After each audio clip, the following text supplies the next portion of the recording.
Ben sana da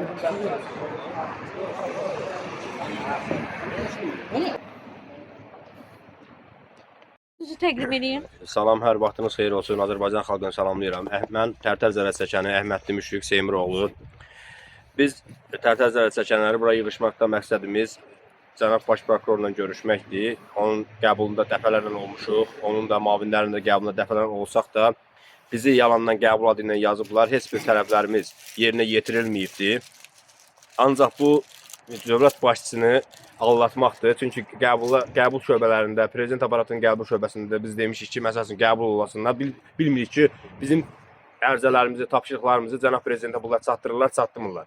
Çünki hamısı deyir ki, hamı deyir burada heç kim yoxdur. Amma qəbul edən qəbul şöbəsimiz qəbuluna gəlməmişik. Gəlmişik ki, cənab baş prokurorun qəbuluna olaq. Bizim hüquqlarımız, konstitusiyon hüquqlarımız, pozulmuş bütün hüquqlarımız Azərbaycan Respublikasının konstitusiyası ilə, Azərbaycan Respublikasının Cinayət Prosessual Məcəlləsinin və Cenevre İnsan Hüquqları konvensiyalarının kobud şəkildə pozulmasını. Biz o pozulmuş hüquqlarımızın bərpasını onlardan istəyirik. Və bununla bağlı cənab prezidentə müraciət eləmişik biz. Mövzu Azərbaycan Respublikasının prezidenti Müzəffər Ali Başkomandan cənab İlham Əliyevə, Sürəti Azərbaycan Respublikasının birinci vitse-prezidenti xanım Mehriban Əliyevə, Sürəti Azərbaycan Respublikasının Müdafiə Nazirinə, Sürəti Azərbaycan Respublikasının Məhkəmə Hüquq Şurasının sədrinə, Sürəti Azərbaycan Respublikasının Ali Məhkəməsinin sədrinə, Sürəti Azərbaycan Respublikasının Baş Prokuroruna, Sürəti Azərbaycan Respublikasının Dövlət Təhlükəsizlik Xidmətinin rəisinə, Sürəti Azərbaycan Respublikasının Milli Məclisinin sədrinə, Tərtər işi üzrə zərər çəkənlər tərəfindən ərizə. Yazıb sizə bildirir ki, yuxarıda adlara çəkilən qurumlara dəfələrlə hüquqlarımızın pozulması ilə bağlı şikayətlər və tələblər etsək də, şikayət və tələblərimiz lazımi qaydada baxılmamış, pozulmuş konstitusiyon hüquqlarımız nə Baş Prokurorluq, nə Müdafiə Nazirliyi, nə də ki, məhkəmə sistemlərində qorunmamış və təmin edilməmişdir. Bizə kəsilən pul kompensasiyaları bizim qoyduğumuz tələblərə uyğun olmayaraq, məhkəmə hakimləri tərəfindən bizim mənəviyyatımız öz keyflərinə uyğun məbləğdə qiymətləndirilmişdir. Döyülmənin, qanunsuz saxlamanın və işgəncənin hər gününə görə bizə 500 manat məbləğində pul hesablanmış, bəzi bəraət həbsdən çıxan şəxslərdə bərabərlik hüququ pozularaq həbsdə olduğumuz müddət eyni olsa da bəzilərimizə ayı 1000 manat, bəzilərimizə 1500 manat hesablanmışdır. Bu da Azərbaycan Respublikasının konstitusiyasının və Cenevre konvensiyasının bərabərlik hüququnun kobud şəkildə pozulmasıdır.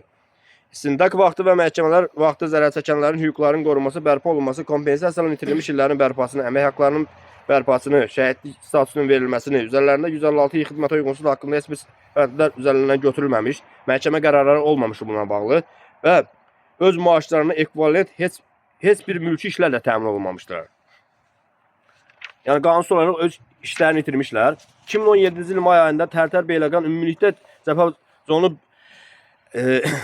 cəbhə zonalarının hamısında cinayət törətmiş şəxslərin əhatəsi tam şəkildə ifadə verilsə də, natamam istintaqla təyin olunub məhkəməyə göndərilməmişdir. Bu da Baş Prokurorluğun istintaqı tam aparmaması deməkdir. Çünki cinayəti törədənlərin əsas fiqurlar Müdafiə Nazirinin Baş Qərargah rəisi Nəcməddin Sadıqov, keçmiş hərbi prokuror Xanlar Vəliyev, müavinləri Şəfaət İmranov, Mehdi Hüseynzadə, Hümbət Məmmədov, Ülvi Əhmədov, 1-ci Ordu keçmiş korpus komandiri Hikmət Həsənov, müavinləri Qiyas Abbasov, Babək Səmidli, 700 saylı hərbi komandiri Teymur Məmmədov, hal-hazırda 1-ci Bərdə Ordu korpusunun komandiri əvəzidir. Çox təəssüf ki, hərbi paradda da cənab prezidentin qarşısına bir milli qəhrəman korpus komandiri kimi çıxardılaraq sırılmışdı ki, Azərbaycanın milli qəhrəmanıdır bu insan. Döyüşmüş bir şəxsdir. Müavinləri Cavodov Anar, Beyov Firdosi, 2-ci tabor komandiri Süleymanov Daşqın, müavini Qəribov Rövşən, Yurist Tural Abdullayev və digərləri də həbs olunmayıblar. Beyləqan korpus komandiri Maisbər Xudarov, Elşad Əbilov hələ də həbs olunmayıbdır.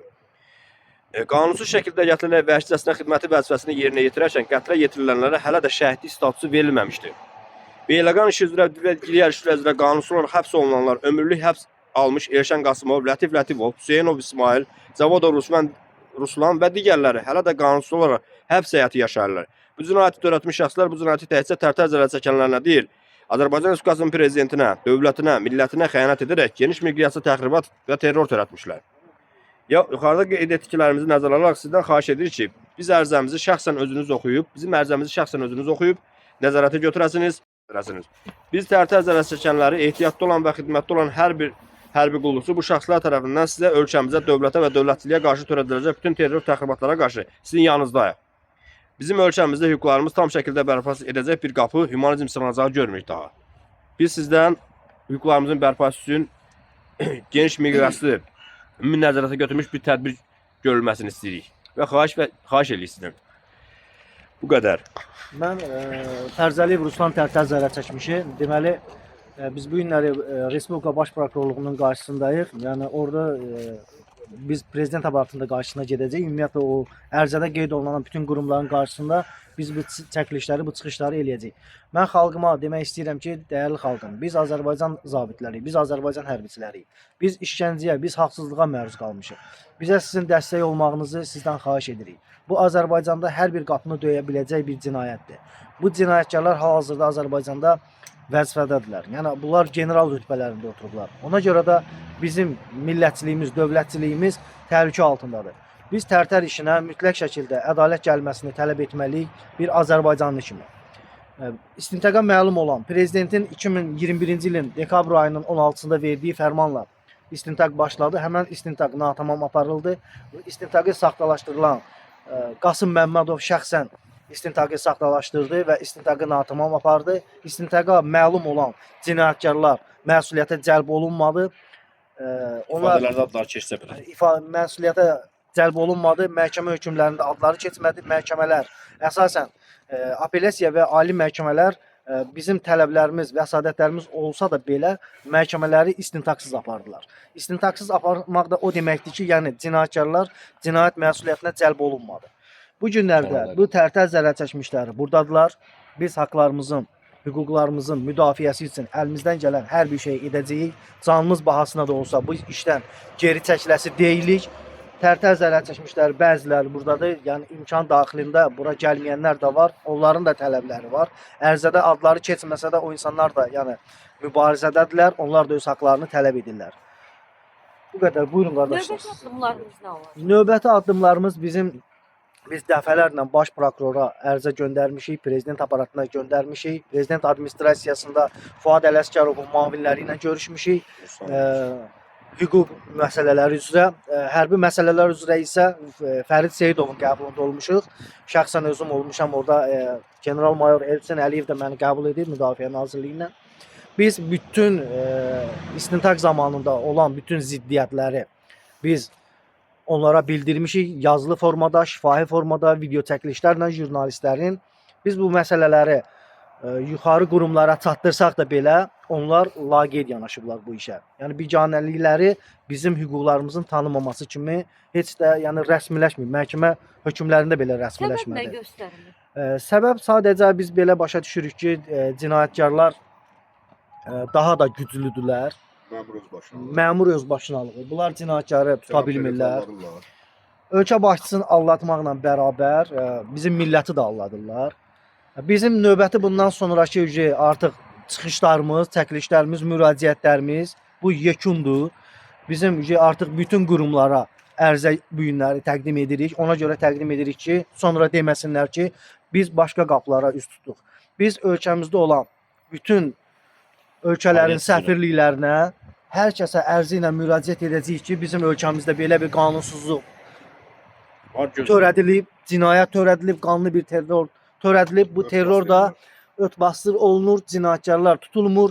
Bizim hal-hazırda işgəncə altında üzlərinə durulan hərbiçilərimiz ki var. Elşən Qasımov, Lətif Lətifov, Əlimanov, Zamiq, Ruslan Zavadov, Hüseynov, İsmail, Lətif Lətifovu dedim, Oqtaylı Oqtay, Zavadov, Ruslan. Bu kimi bizim hərbiçilərimiz hal-hazırda zindan həyatı yaşayır. Baxmayaraq ki, onların üzlərinə duran əskərlər öz ifadələrini vermişdirlər ki, yəni o insanlar günahsızdır, biz onların üzünə işgəncə altında durmuşuq. Etiraf eləmişdir. Bəli, etiraf ediblər, yəni təksib ərizələri ölkə başçısına, baş prokurora, ali məhkəməyə təqdim olunubdur. Bizim işgəncə altında gətirilən, yetirilən qardaşlarımızın isə ekspert rəylərinin yenidən ölüm aktının yenidən yenilənməsi, yəni məzarlarının ekskumasiya olunması, yəni orada həkim ekspertizalarının saxta olmasını birbaşa sübut edir. Bunlar yəni sübut olunub ki, yəni istintaq saxta aparılıb 2017-ci ildə də, 2021-ci ildə də. Dağılışmır. Nizami əmi buradadır, Nizami Təmkinoğlu'nun. Nizami əmi siz də Mən zərər çəkmişəm. Azərbaycanda qardaşlar adların çəkdiyi qurumlara 9 ildə müraciət eləmişik. Çox təəssüf olsun ki, buna heç kim baxmır. Bəziləri elə bizə işgəncə verənlərdir. Özləri öz işlərini öz vaxtdır eləyir.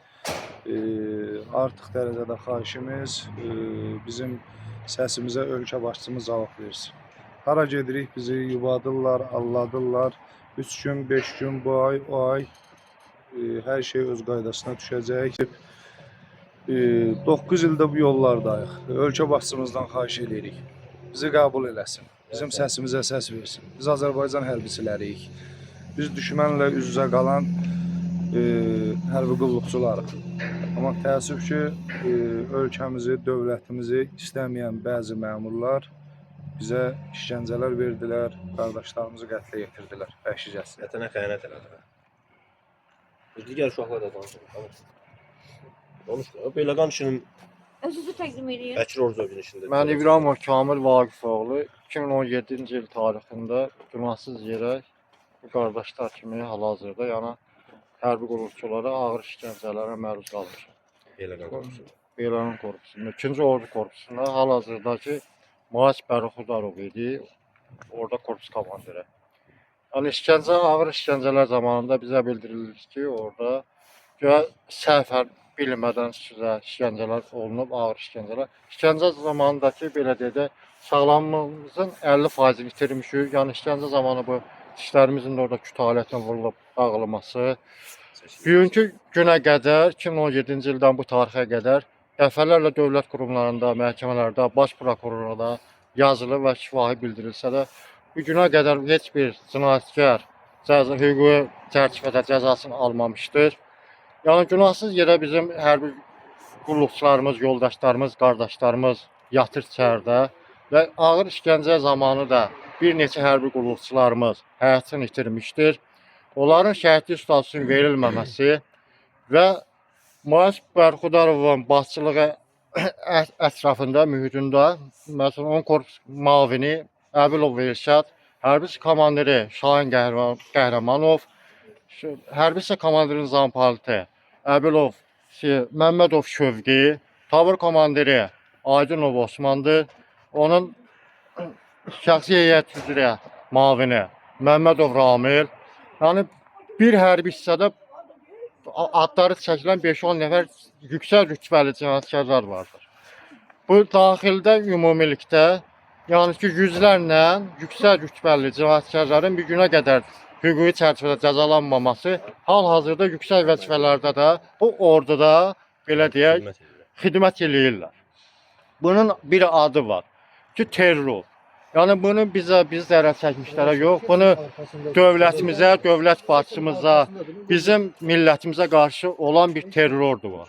Yəni bu ədalətli qaydada baxılmır da. Yəni bizim də istəyimiz, tələbimiz, yəni dövlət başçımızın biz bu işə köməkli bizə göstərilməsidir ki, yəni biz də hərəmiz bir rayondan gəlirik. Bu da bizə maddi, mənəvi olaraq bir ziyandır. Yəni gəlmişik hal-hazırda bu günləri baş prokurorluğa. Orada bizim yenə də belə deyək, tələbimiz odur ki, bizi qəbul eləsin. Biz öz fikirlərimizi çatdıraq, problemimiz nədir? Bizi hal-hazırda da yenə qəbul eləmirlər. Bir dənə siz deyə əlavə edirəm. Müdafiə Nazirliyində də olduq biz. Müdafiə Nazirliyinin Daxili Təhlükəsizlik Xidmətinin rəisi Azər İbrahimov bizi qəbul elədi. Yoxsa Şəxsiyyət Baş İdarəsindən bizi qəbul elədilər. Ancaq ki, bizə nə deyirlər? Deyirlər sizin məktublarınız bizə yuxarı səviyyədə daxil olmalıdır ki, biz sizin işlə bağlı 156 yer. Yəni o qapıdan bu qapıya elə bir ki, balaca bir uşaq başını alladırlar da. Yəni ora get, bura get. Ancaq yozdurmaqla, vaxt almaqla heç bir nəyəsə nail olmayıblar. Sadəcə olaraq bunların ki, vaxt qazanmaqdır. Nəyə vaxt qazanırlar bilmirəm. Azərbaycanın nətər deyim, əskərini məhv eləməklə vaxt qazanmaq valla bu ən azından şərəfsizlikdir. Çünki biz qatilləri qorumaqdır. Müdafiə Naziri deyir ki, biz 9 il deyir sizə pul verməliyik. 9 ili verməlisən də 9 il mən öz günahımdan gedib dədəmin qapısında gedib qılçam qırılmayıb ya da ki, bax işgəncə görməmişəm. Gedib görmüşəm. Sən hərbisən, mən Azərbaycan Respublikasının hərbi qulluqçusu olaraq Müdafiə Nazirinin tabeçiliyində işgəncə görmüşəm. Müdafiə Nazirliyi birbaşa məsuliyyət daşıyır bu işə görə. Məsuliyyətdən uzaq tutublar hər birini. Mən adını çəkdim, ən azından baş qərargah rəisi Nəcməddin Sadıqov getmiş ehtiyatda olan bir şəxsdir də, düzdürmü? pensiya göndərilibdir, nə qalıbsa, onun həbs olunmağı daha realdır. Onun həbsi ilə bağlı ən azından qərar verilməlidir. Bu zərərçəkənlərin ürəyinə bir su səpilsin ki, bizə ən azından bir şey rəhbər şəxslərdən kimsə həbs eləyiblər. Rəhbər şəxslərdən, çünki onların həbs olunmaması belə göstərir ki, bu adamlar planlı şəkildə əvvəlcədən planlaşdırılıb, bu işi törədiblər. Və orada işgəncə görənlər də, ölənlər də əvvəlcədən seçilmiş insanlar olublar ki, bu insanları Azərbaycanın vətənpərvər, qeyrətli, namuslu, vətənini təmənnası sevən oğlanları məhv eləməkdir məqsədi. 2017-dən əvvəl də olubdur, 2015-də olubdur. Xanlar Vəliyev 2005-ci ildən hərbi prokurorluğa gələn müddətdən bu cinayətlərin ardı-arası kəsilməkdir. Sadəcə olaraq Tərtər məsələsində böyük partlayış olubdur. Çünki valideynlərin, zərər çəkənlərin kütləvi şəkildə etirazları nəticəsində sosial şəbəkələrdə, digər şeylərdə, orqanlara müraciətlər sayəsində belə partlayışı bunlar gözləmirlər. Hər dəfə 15-20 nəfər, 100 nəfər belə insanların həyatını məhv edilmişlər. Amma belə şeylərin asılacağını, bizlərin həbsdən bəraət alıb çıxacağını bunlar ağlarına belə gətirmirdilər. Deyirdilər ki, sizin həbsdən çıxmamız bir möcüzədir. Amma bugünkü bir qırağa hamısı vəzifəyə gedir. Vəzifəyə gedirlər, ən azından vəzifədədirlər bu adamlar. Bu adamların vəzifədən azad olunması, vəzifədə olmadı. Hər bir kəs qanun qarşısında bərabərdir. Bu günlərim mən gedib həmən prokurora bir şillə vursam, mənə işgəncə verənə, mənə cinayət işi qaldıracaqlar. Amma mənə işgəncə verən yuristə, nə bilim, prokurora, müstəntiqə cinayət işi qaldıran yoxdur. Prokurorluqda yaxşı vəzifədə işləyir. Gedəndə də görürsünüz. Ən bağlı maşın sürür. Vətən Əliyev. Vətən Əliyev. Mənim vaxtımda baş leytenant indi mayordur. Həmən o şəxs mənim aparıb videolarımı, üzümə duran əsgərlərin səngərdə videolarını efir vasitəsilə paylaşdırıbdır. Onun çıxışı vardı, faktı olaraq var. Həmən kanallara da buradan yenə səslənirəm. Amma bizim mediadır, digər kanallardır ki, onlar mənim videolarımı hələ də silməyiblər öz şeyləri. Onlar şərəfsizdir ki. Çünki bunlar Xanlar Vəliyevin digər sifariş şəklində işləyən kanallardır ki, mənim videolarımdan bəraət almışam. Mən 2022-ci ilin dekabrın 6-cı günü bəraət almışam. Mən bəraət alandan sonra o videonu onlar oradan avtomatik silməli idilər ki, qardaş, prokurorluqdan öz şey eləməlidirlər ki, siz bizə nə qərar vermişsiniz, bu adam bəraət alıbdır. Bu videolar hamısı silinməli idi. Mənim bütün mənim hüquqlarım hələ də pozulur. Niyə görə? Mənə götürüb həmən o yazılara görə, əsgərlərin üzümə durduğu videoya görə həyatımda o qədər dəyişikliklər oldu. Bəs mənim övladım niyə atasız qalmalı idi? 6 il mən onun doğulduğunu görməmişəm. Niyə qalmalı idi? Mənim övladımın nə günahı var idi? Azərbaycan Respublikasında vətəndaş olaraq doğulmağı günahdırmı? Biz öz vətənimizdə yaşamamalıyıq mı? Biz öz vətənimizi qorumamalıyıq mı? Bizim məqsədimiz bu zərər çəkənlərin də Azərbaycanı bu qanıçən terroristlərdən xilas eləmək üçün yığışmışıq biz bura. Əslində biz burada gördüyünüz oğlanlar Azərbaycanın elə milli qəhrəman oğlanlardır. Çünki indiki vaxtda özünüz yaxşı bilirsiniz ki, indiki vaxtda söz azadlığını demək hər oğlan bacarmır. Hər oğlan gəlib sözünü deyə bilmir. Bura gələn oğlanlar Azərbaycanın qeyrətli oğlanlardır. Cənab Prezident, sizin arxanızda siz onlara etibar eləməyin. Bir gün yanınızdan çəkiləcək öz həyatlarını beləmə bax, hər şeydən önəmli bilən insanlar heç kimin arxasında dura bilməz. Sizin arxanızda Azərbaycanın qeyrətli hərbçilər dura bilər. Özünüzü təqdim edin. Mən Şəhid Təmkin Nizamoğlu'nun atası və hüquqi varisi Quliyev Nizami Hüseynoğlu. Bu qardaşlarımın dediyinə görə də həqiqətində bugünkü gündə çox özbaşınalıq var. Yəni cinayətkarlara vəzifə yüksəlişləri verilir. Elə birinci götürək bizim bu işə Ali Baş Komandan, ailənin prezidenti İlham Əliyev, Qasım Məmmədovu İstintaq qrupunun rəisi olaraq seçmişdi. Neynədir? Saxtalaşdıra. O da öz mükafatını aldı bugünkü gündə hərbi prokurorun mavini vəzifəsinə. Ona da elə bir mükafat verdilər. Bax, 2022-ci ildə mən övladımın məzarını ekshumasiya elətdirmişəm dövlət səviyyəli. Yəni nə o nəticəni doğru dürüst yazıblar, nə də ki o ekshumasiyanı 3 saat yarım dayanmadan, bir saniyə belə dayanmadan 3 saat yarım orada video çəkiliş olub. Normalda ilk məhkəmə bitəndə o diski mənə təqdim eləməli idilər. Qasım Məmmədova dəfələrlə müraciət elədim, nə qədər ki hələ İstintaq qrupunun sədri idi. O vermədi ki, sanki elə bil ki, bir uşağı bizim qanundan başımız çıxmır, ya necəsə deyir ki, mən onu vermişəm hərbi məhkəməyə, bizdə yoxdur.